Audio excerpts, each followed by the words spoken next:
Original Game Boy releases 1989. 9 years later, the Game Boy Color comes out. The other thing to know about the Game Boy Color is how short its lifespan is. So the Game Boy Advance is released just 3 years after the Game Boy Color in March of 2001. Looking forward again, the Game Boy Advance has a relatively short lifespan with some caveats that I'll talk about in a second. Right.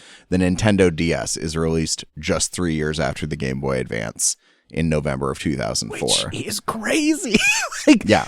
In less time than elapsed between the initial release of the Game Boy and the Game Boy Color, we've gone from the Game Boy Color to the Nintendo DS.